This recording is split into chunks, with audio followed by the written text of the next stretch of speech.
Big thanks to Bandai Namco Toys and Collectibles America. You can check out Bandai Collect and links to pick this one up in the description. Dragon Ball, horror, kaiju, and more. Steven's Toy Reviews.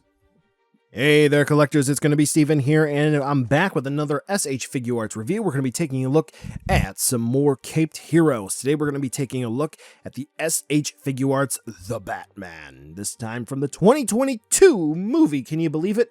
It's the end of 2022 already. So this is going to be the Robert Pattinson version of Batman, and oh boy, this is going to be a fun release. It's interesting to see Bandai getting into the DC properties, and hopefully we will be able to see more figures released from this movie.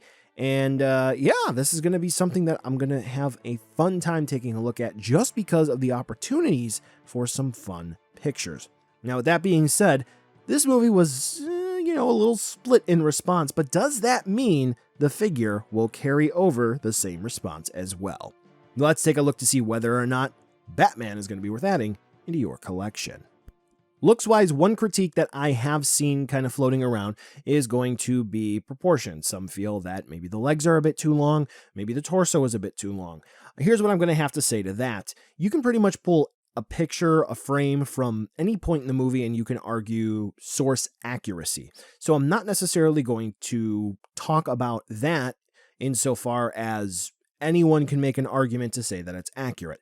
That's kind of how I've developed my style over the years, because anyone can pull a frame and say, yes, it's accurate, no, it's not. What I am going to talk about is going to be the quality here for how the figure looks by default. And I do have to say that in terms of build quality, Bandai did a really nice and solid job. I don't really see much here that is going to be a detriment to the figure, because we do have really well sculpted details here. Something that may be of note, depending on how you position the cape of the figure, you may have little, I guess you may call them loops, that are going to be found on the figure on the inside of the cape. That is only going to be there if you happen to turn the cape a little bit inside out at the wiring at the base. Other than that, you just turn it correctly and it's good. No issues. There will be hard plastic on some of the sharper parts of the figure, mostly on the gauntlets on the forearm, so make sure that you take care of your figure and you don't drop it or break it, and you won't have any sort of damage. Also, we do have the ears that are going to be on top of the head. That is going to be hard plastic as well.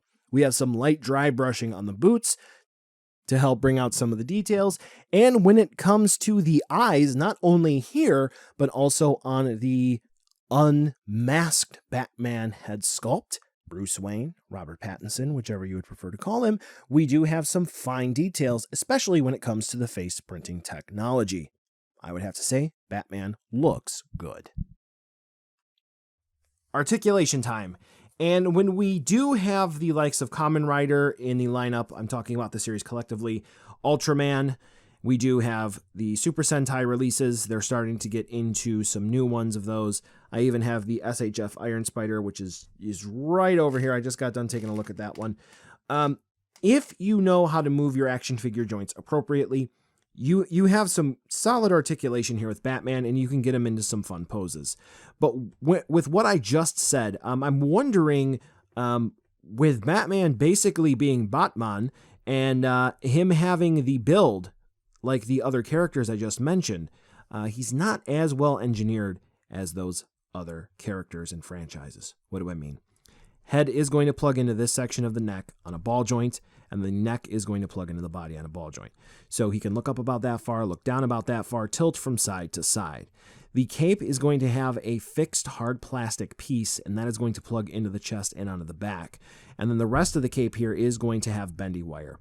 It is a rather solid piece, doesn't feel like it's going to snap, but it only goes down on the sides. The bottom part here, there is no bendy wire, so something to keep in mind. It does hold pose well enough. No real issues there.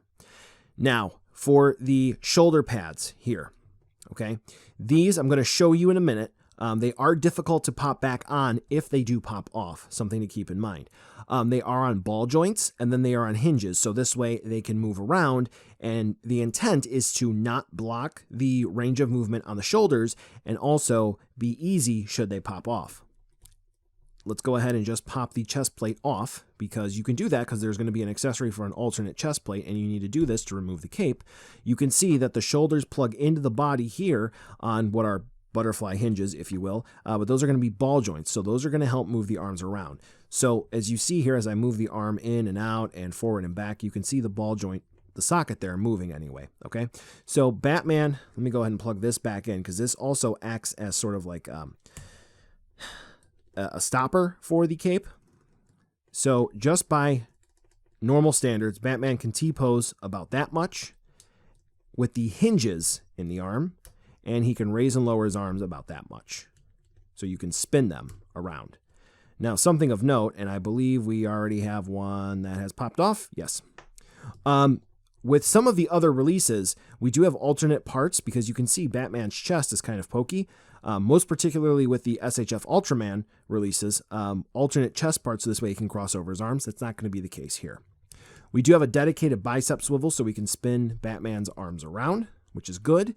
Single hinge elbows that bend about that far. But interestingly, they plug into the bicep on ball joints, so those spin around as well, and they rock forward and back.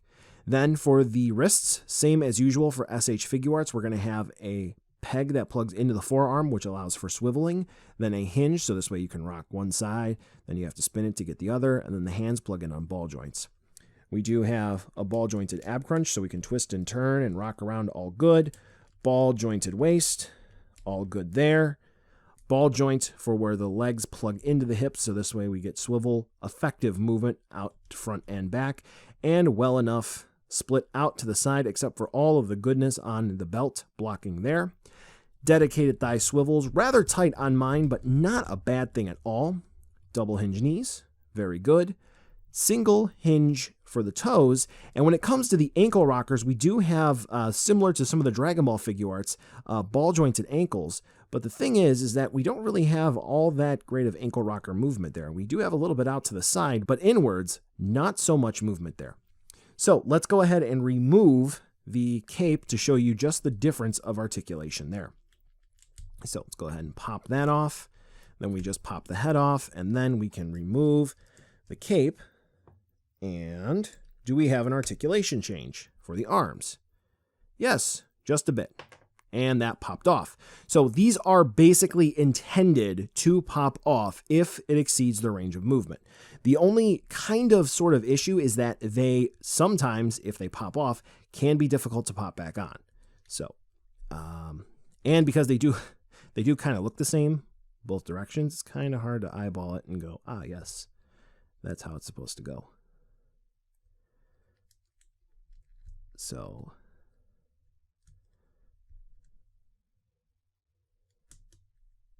there we go. Okay, but yes, that is what it looks like. So we do have a hinge, so this way it moves in and out, and then a ball joint for the part. And I do believe this is how it looks by default, because both of them popped out when I was initially fiddling around with this figure out of the box, and that is how you pop them back on. So for the engineering, Batman does have some solid joint choices, good on them to decide to put this on something that is break-proof, if you will. Compared to his contemporaries, however, Batman may just need a little bit more effort to get the ideal pose on your shelf.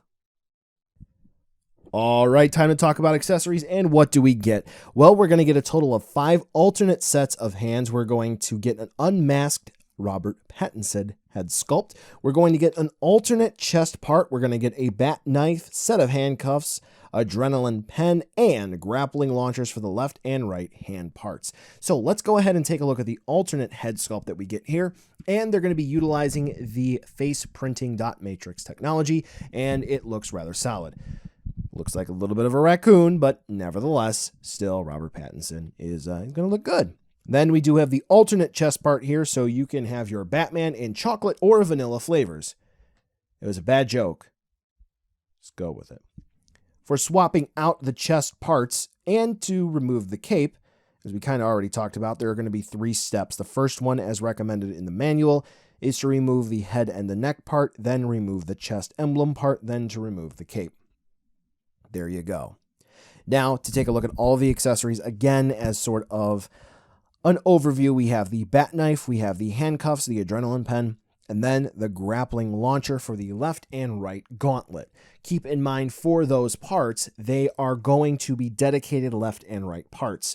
Though I suppose you could force them, I would not recommend that. Now, something to keep in mind is that we are going to have dedicated hands for those alternate parts.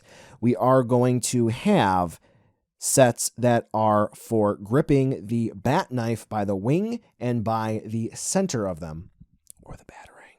Then we're going to have the set of hands that are used to grab the center of the bat knife that are used to grab the handcuffs. Then the set of hands that are used to grab the wing of the bat knife, those are used to grab the adrenaline pen. We do also have sort of finger gun hands, almost like he's pulling a trigger. Those are going to be used for the grappling launcher. And then we seemingly have 2 extra splayed out sets of hands, which is rather interesting, but nevertheless, they are included. That's it for the accessories. And honestly, aside from some other accessories to maybe help with flying or support stands, I'm not really sure what else they could have included. He does have a few other gadgets on his belt. Whether or not they all may or may not have been used in the movie, we could still have some fun with those, right? Right. Batman does come with a solid amount for the price, considering that they're still small. That's fine. He does come with a lot. It's a numbers game. However, if you do need effect parts or support stands, you know I have videos to help you out. Now here's going to be a size comparison with some other figures you just might have, and unfortunately, as some of you may know, I did move recently, and some of the DC stuff that I have, it is boxed up, and I do not have access to it still at this time. But I do think I have a solid representation of some comic book heroes and other SH Figuarts here up on the table for your size comparison. Buy now, skip, or wait for a deal. Overall, this figure does look good, and the accessory option parts are fantastic. Size-wise, I think he blends in rather well with your other 6-inch scale figures. Where the figure is lacking a bit is going to be in the articulation department. I did kind of stress it a bit in the comparison to some other lineups where we do have different Kamen Rider releases, we do have different Ultraman releases where we have somewhat similar body styles and concepts behind the figure, but unfortunately the engineering here is not on the same level of some of those other releases. Maybe a different team handled it, but nevertheless, aside from the articulation, this is one pretty great figure, and I do like everything else about it. If you're thinking about getting this one, I think it's a pretty solid purchase. Just keep in mind you're going to have some experience working joints to their limit to get this guy into some awesome, fun poses. Well, collectors, that brings us to the end of the video today, and I just wanted to take a second to thank you so much for watching. Now, you've heard a lot from me. I'd like to hear a little bit from you. Drop in the comments down below whether or not you liked it, you hated it, or maybe you were somewhere in between. I also want to take an extra second here for a nice, humongous thank you to all the patrons for SDR over the last month who have really helped the channel grow into what it can be today. So to all of you, 2 big thumbs up. Thank you very much. And now the end card should be popping up, which will give you a few clickable links, like maybe to subscribe or head on over to my Patreon, or some short URLs like to my social media or to my Teespring store. There's also a video I hand selected for you, so if you want to watch another STR video, I hand selected some good content for you to watch, so definitely check out that video. Thank you again so much for watching, and I'll catch ya in the next video.